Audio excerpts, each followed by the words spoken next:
At every stage of our lives, we make decisions that will profoundly influence the lives of the people we're going to become. And then when we become those people, we're not always thrilled with the decisions we made. So young people pay good money to get tattoos removed that teenagers paid good money to get. Middle-aged people rush to divorce people who young adults rushed to marry. Older adults work hard to lose what middle-aged adults worked hard to gain. On and on and on. The question is, as a psychologist, that fascinates me is, why do we make decisions that our future selves so often regret? Now, I think one of the reasons I'll try to convince you today is that we have a fundamental misconception about the power of time. Every one of you knows that the rate of change slows over the human lifespan, that your children seem to change by the minute, but your parents seem to change by the year.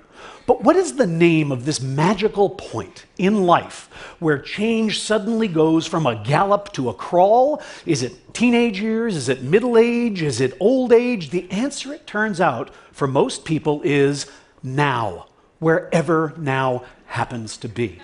What I want to convince you today is that all of us are walking around with an illusion that history, our personal history, has just come to an end, that we have just recently become the people that we were always meant to be and will be for the rest of our lives.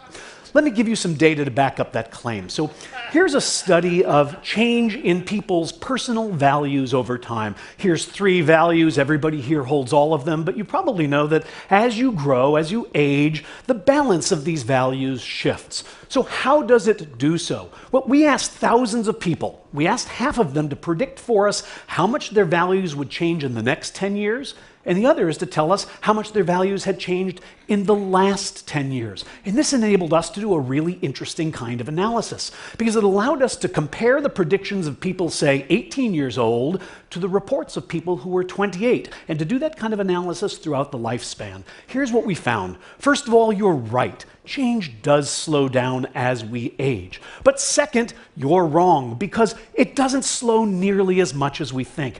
At every age from 18 to 68 in our data set, people vastly underestimated how much change they would experience over the next 10 years. We call this the end of history illusion. To give you an idea of the magnitude of this effect, you can connect these 2 lines, and what you see here is that 18-year-olds anticipate changing only as much as 50-year-olds actually do. Now, it's not just values, it's all sorts of other things. For example, personality. Many of you know that psychologists now claim that there are 5 fundamental dimensions of personality: neuroticism, openness to experience, agreeableness, extroversion, and conscientiousness. Again, we asked people how much they expected to change over the next 10 years, and also how much they had changed over the last 10 years. And what we found, well, you're going to get used to seeing this diagram over and over, because once again, the rate of change does slow as we age, but at every age, people underestimate how much their personalities will change in the next decade. And it isn't just ephemeral things like values and personality. You can ask people about their likes and dislikes, their basic preferences. For example, name your best friend, your favorite kind of vacation, what's your favorite hobby, what's your favorite kind of music. People can name these things. We ask half of them to tell us, do you think that that will change over the next 10 years? And half of them to tell us, did that change over the last 10 years? And what we find, well, you've seen it twice now, and here it is again. People predict that the friend they have now is the friend they'll have in 10 years. The vacation they most enjoy now is the one they'll enjoy in 10 years. And yet, people who are 10 years older all say, that's really changed. Does any of this matter? Is this just a form of misprediction that doesn't have consequences? No, it matters quite a bit, and I'll give you an example of why. It bedevils our decision-making in important ways. Bring to mind right now for yourself your favorite musician today and your favorite musician 10 years ago. I put mine up on the screen to help you along. Now, we ask people to predict for us, to tell us how much money they would pay right now to see their current favorite musician perform in concert 10 years from now. And on average, people said they would pay $129 for that ticket.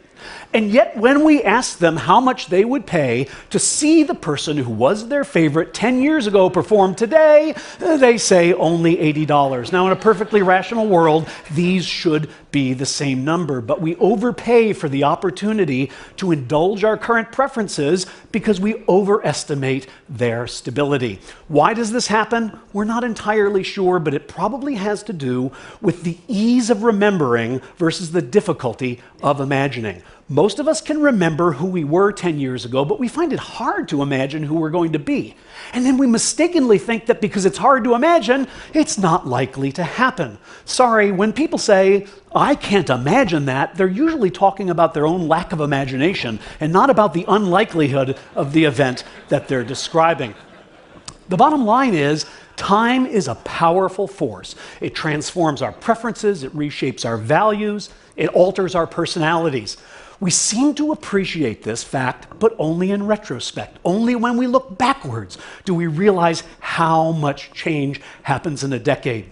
It's as if, for most of us, the present is a magic time. It's a watershed on the timeline. It's the moment at which we finally become ourselves. Human beings are works in progress that mistakenly think they're finished. The person you are right now is as transient, as fleeting, and as temporary as all the people you've ever been. The one constant in our life is change. Thank you.